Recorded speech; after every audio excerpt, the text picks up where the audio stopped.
नमस्कार।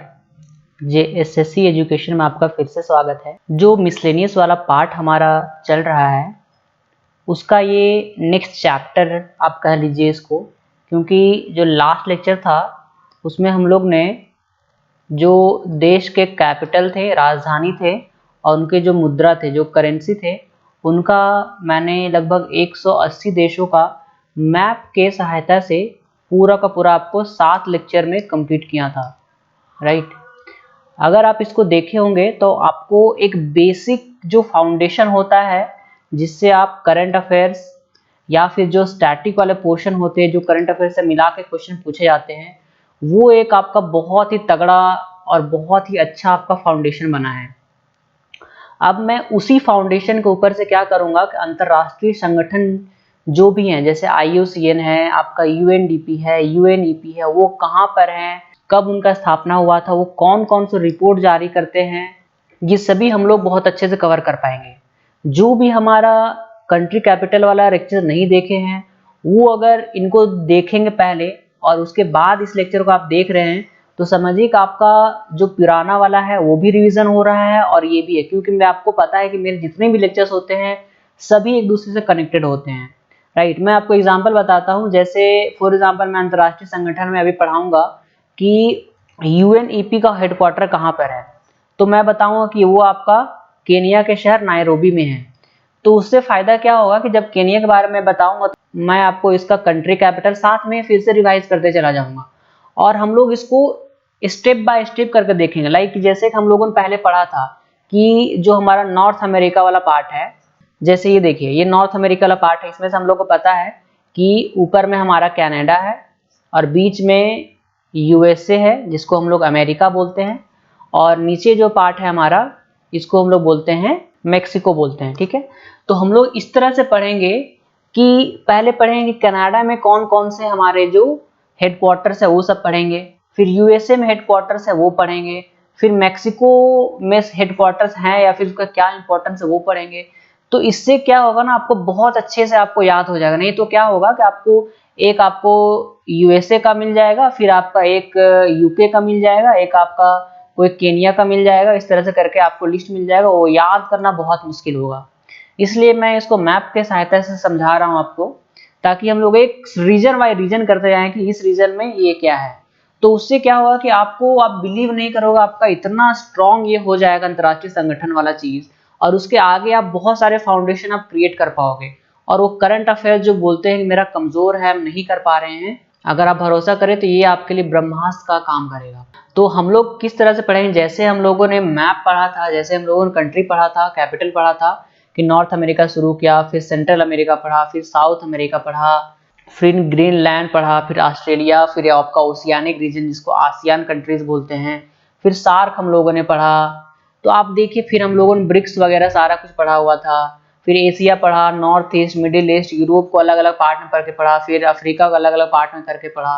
तो आपका ये क्या हो रहा है, ये करंट अफेयर्स का ही मैं आपको एक फाउंडेशन बना रहा हूँ। अगर आपका ये चीज क्लियर है ना, तो फिर आपको कहीं पर भी कोई भी चीज प्रॉब्लम में कहीं नहीं आएगी। तो चलिए हम लोग उसी तरह से शुरू करते हैं, और आज हम लोग नॉर्थ अमेरिका को कंप्लीट करेंगे।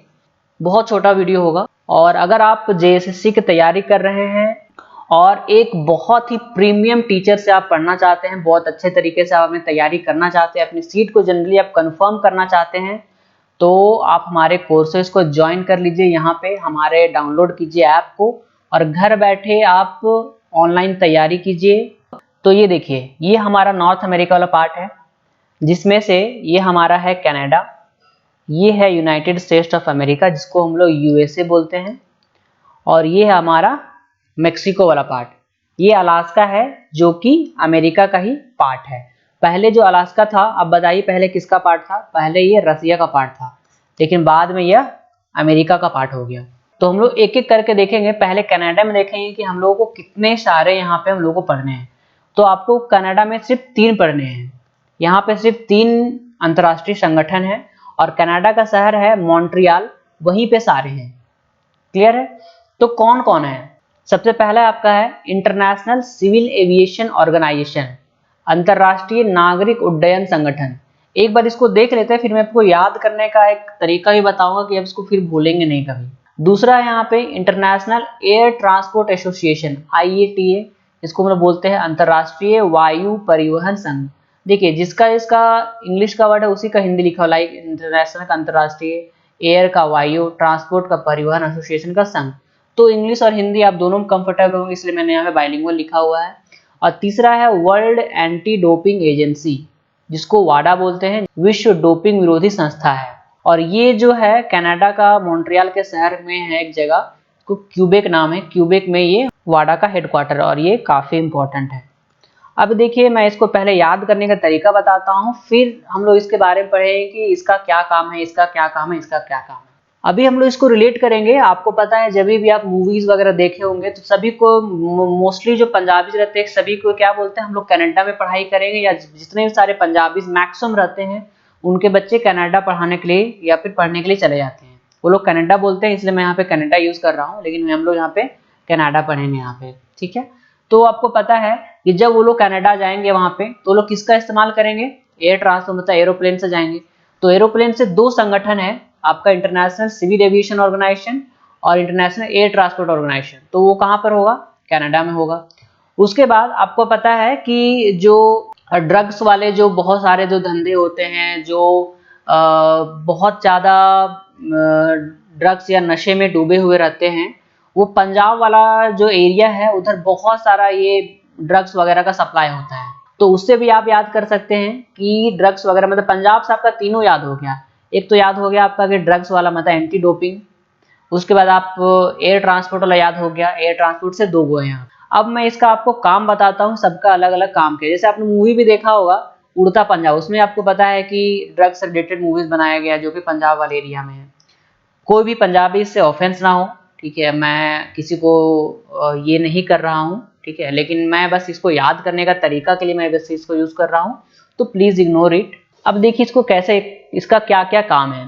जो इंटरनेशनल सिविल एविएशन ऑर्गेनाइजेशन है, इसका काम ये है कि जो हवाई यातायात हो, जो एयर ट्रांसपोर्ट हो, उसका क्या क्या नियम होना चाहिए, क्या क्या नियम होना चाहिए, कायदे कानून होना चाहिए, वो सभी ये डिसाइड करते हैं। क्लियर है।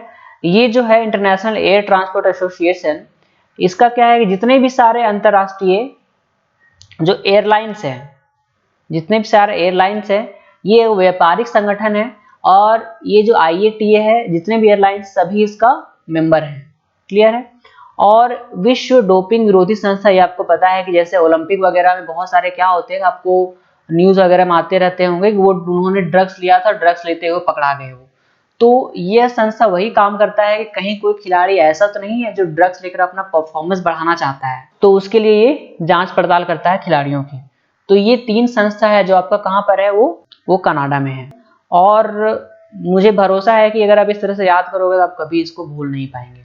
बाकी रहा ये डेट वाला, डेट में थोड़ा सा आपको मेहनत तो करनी पड़ेगी। और डेट जो है बहुत कम ही एग्जाम में पूछा जाता है, आपको मोस्टली पूछा जाता है कि जो अंतर्राष्ट्रीय जो संगठन है, इंटरनेशनल ऑर्गेनाइजेशन है, उनका हेडक्वार्टर्स कहाँ पर है और वो कौन सा रिपोर्ट वगैरह जारी करते हैं, राइट। तो मैं उस पर आऊंगा आगे, लेकिन अभी हम लोग बस इस लेक्चर का यही टारगेट हम लोग लेके चले हैं कि आपको बस याद हो जाए कि इंटरनेशनल जो अंतर्राष्ट्रीय संगठन है वो कहाँ कहाँ स्थित है। ये कनाडा हमको क्लियर हो गया। अब हम लोग पढ़ते हैं यूनाइटेड स्टेट्स की तरफ। तो यूनाइटेड स्टेट्स में हम लोग को टोटल 7 याद करना है। अगर आप अलग अलग से याद करेंगे तो आपको बहुत मेहनत करना पड़ेगा, लेकिन अभी हम लोग इसको क्या कर दिए, समराइज कर दिए हैं, तो आपको बहुत आसानी ढंग से ये आपको याद हो जाएगा। अभी देखिए हम लोग इसको याद कैसे करते हैं। हम लोग को पता है जो यूनाइटेड स्टेट्स है वो विकसित देश है, मतलब वो डेवलप्ड कंट्री है। और डेवलप्ड कंट्री है तो वो कोशिश क्या करेगा कि बाकी सभी देशों में डेवलपमेंट वो किया जाए। तो इसके लिए वो काम करता है, और इसके लिए वो कहाँ कहाँ काम करता है वो देखिए कैसे कैसे हम लोग याद करेंगे। सबसे पहले तो वो बच्चों पर बहुत फोकस करता है। तो ये देखिए, ये आप हमारा है संयुक्त राष्ट्र बाल कोष। अभी देखिए जनसंख्या कैसे बनता है, जैसे ही कोई बच्चा जन्म लिया तो हमारा उससे जनसंख्या बढ़ गया, तो एक जनसंख्या याद करेंगे। और जो बच्चे का जनसंख्या हुआ उसका विकास के लिए काम करेगा। मैं आपको याद करने का तरीका बेसिकली बता रहा हूँ। तो उनके विकास के लिए काम करेगा, संयुक्त रूप से काम करेगा। और जितने भी सारे वो काम करेगा जो यूनाइटेड स्टेट, उसके लिए क्या चाहिए, पैसा चाहिए। और पैसे के लिए वो किसका इस्तेमाल करेंगे, वो इस्तेमाल करेंगे इंटरनेशनल मॉनेटरी फंड का। पैसा वाला भी आपका क्लियर हो गया। उसके बाद ये 4 आपका क्लियर हो गया, ठीक है। बाल विकास से हो गया बच्चे वाला आपका, जो बच्चों के अधिकार के लिए काम करेगा। फिर आपका संयुक्त राष्ट्र जनसंख्या कोष पॉपुलेशन फंड, ये आपका याद हो गया। फिर संयुक्त राष्ट्र विकास कार्यक्रम जिसको यूएनडीपी बोलते हैं, वो याद हो गया। यूनिसेफ आपका हो गया, और इसके लिए पैसा जरूरत पड़ेगा, इसको हम लोग इंटरनेशनल मॉनेटरी फंड मतलब IMF से वो लोग लेंगे, तो आपको ये याद हो गया। इसके बाद हम लोग को क्या याद करना है कि जो बच्चे हैं वो तो औरतें ही जन्म देंगी, तो वो औरतों के लिए भी काम करता है, उनको उनके सशक्तिकरण, महिला सशक्तिकरण के लिए काम करेगा, और उनकी सुरक्षा के लिए भी वो काम करेगा। मतलब संयुक्त राष्ट्र सुरक्षा परिषद का हेडक्वार्टर भी वहीं पर है, और इस जितना भी सारा चीज है वो कहीं ना कहीं मीटिंग होगा, मतलब जनरल असेंबली होगा। तो संयुक्त राष्ट्र जो महासभा है वो भी आपका यूनाइटेड स्टेट्स में है। तो आपको याद कैसे कैसे करना है, पहले बच्चा से आपको याद करना है संयुक्त राष्ट्र बाल कोष, यूनाइटेड नेशन चिल्ड्रंस फंड जिसको हम लोग यूनिसेफ बोलते हैं। यूनिसेफ का काम क्या है, यूनिसेफ बच्चों के अधिकारों के लिए काम करता है। ये अभी 190 देशों में कार्यरत है, जो यूनिसेफ है 190 देशों में ये कार्य करता है। उसके बाद संयुक्त राष्ट्र जनसंख्या कोष जिसको हम लोग यूनाइटेड नेशन पॉपुलेशन फंड या UNFPA बोलते हैं, क्लियर है। इसका भी हेडक्वार्टर कहाँ पर है, USA में है। तो हम लोगों ने याद किया कि जो बाल कोष है, बच्चे का जनसंख्या होगा, तो वो हम लोग उसके लिए भी वो काम करेगा। और एक और हेडक्वार्टर है जिसको हम लोग UNDP बोलते हैं, सभी ने आपको नाम सुना होगा, जिसका पूरा नाम है संयुक्त राष्ट्र विकास कार्यक्रम, यूनाइटेड नेशन डेवलपमेंट प्रोग्राम। तो UNDP का भी हेडक्वार्टर कहाँ पर है, यूनाइटेड स्टेट्स में है, और वहाँ पे एक शहर है न्यूयॉर्क, सारे पर वहीं पर है। अब इतने सारे जो ये विकास कार्यक्रम काम कर रहा है उसके लिए तो पैसा जरूरत है। तो इंटरनेशनल मॉनेटरी फंड जो अंतर्राष्ट्रीय मुद्रा कोष है जिसको IMF बोलते हैं, उसका भी हेडक्वार्टर USA में है, और USA में जगह है वॉशिंगटन DC, वहीं पर इसका हेडक्वार्टर है। IMF का काम क्या है कि यह वैसे देशों को लोन देता है जो बैंकरप्ट है या भी जिनकी स्थिति बहुत खराब है, उनके लिए लोन देता है ताकि वो अपनी स्थिति सुधार सके। संयुक्त राष्ट्र विकास कार्यक्रम का क्या है कि ये लोगों के विकास पर ध्यान देता है, असमानता मिटाने पे काम करता है, गरीबी को हटाने के लिए भी वो काम करता है। इतने सारे अलग अलग वो काम करता है। अब बात करते हैं हम लोग UN वुमेन का। तो ये जो UN वुमेन है ये काम करता है महिला सशक्तिकरण पर, महिला सशक्तिकरण पर, ये महिला सशक्तिकरण पे काम करेगा। उसके बाद संयुक्त राष्ट्र सुरक्षा परिषद, संयुक्त राष्ट्र सुरक्षा परिषद जो UN के जो 6 अंग हैं, जो 6 बॉडीज हैं, उनमें से यह एक है। कौन कौन बॉडी है देखिए, general assembly, security council, United nation economics and social council, trusteeship council, international court of justice और UN सेक्रेटरी। तो इसमें से आप देखिए यूनाइटेड नेशन सिक्योरिटी काउंसिल जो है वो 6 अंगों में से एक है कि नहीं, और इसमें टोटल 5 जो है वो परमानेंट मेंबर हैं। 5 जो देश है वो परमानेंट मेंबर कौन कौन है देखिए, UK है, USA है, फिर आपका फ्रांस है, फिर चाइना है और रसिया है। ये इसके परमानेंट 5 मेंबर हैं, और इसके 10 नॉन परमानेंट मेंबर हैं जो हर साल 2 साल के लिए इलेक्ट किए जाते हैं, चुने जाते हैं। ये 2 साल के लिए ये चुने जाते हैं, लेकिन ये जो 5 परमानेंट मेंबर हैं ये हमेशा से ही इसके रहेंगे, क्लियर है। बहुत सारे देश क्या करते हैं कि वो कार्यरत में लगे हुए हैं कि वो इसका परमानेंट मेंबर बन जाए। उसके बाद देखिए यूनाइटेड नेशन जनरल असेंबली, ये भी क्या है, ये यूनाइटेड नेशन के 6 अंगों में से एक है। ये क्लियर हो गया, UN वुमेन का आपको मैंने बता दिया।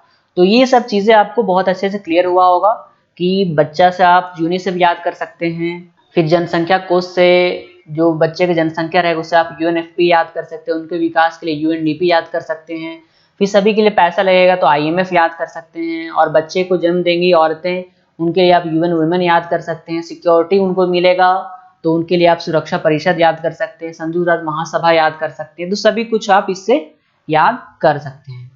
अब चलिए हम लोग लास्ट देखते हैं मेक्सिको के बारे में।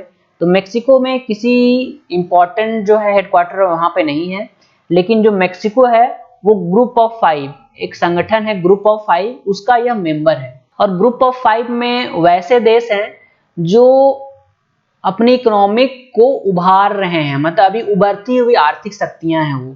तो जो उभरती हुई आर्थिक शक्तियां हैं जो बहुत बड़े स्तर पर निकल कर आ रही हैं, उनका जो ग्रुप है उसको हम लोग G5 या ग्रुप ऑफ 5 बोलते हैं, और इसमें से मेक्सिको भी इसका एक हिस्सा है। तो आप देखिए कितने अच्छे तरीके से याद हो। अगर मैं आपको यहाँ पर रिवाइज करवाऊँ, ठीक है, मैं आपको लिटरली मैं यहाँ पर रिवाइज करवा रहा हूँ, आप देखिए कितने अच्छे तरीके से याद होगा आपका। सबसे पहला आपका हो गया नागरिक उड्डयन वाला, दूसरा इसमें आपका हो गया IATA वाला जिसमें सभी एयरलाइंस आपका मेंबर है इसका, और तीसरा जो हो गया वर्ल्ड एंटी डोपिंग एजेंसी वाडा। ये तीनों आपका याद हो गया।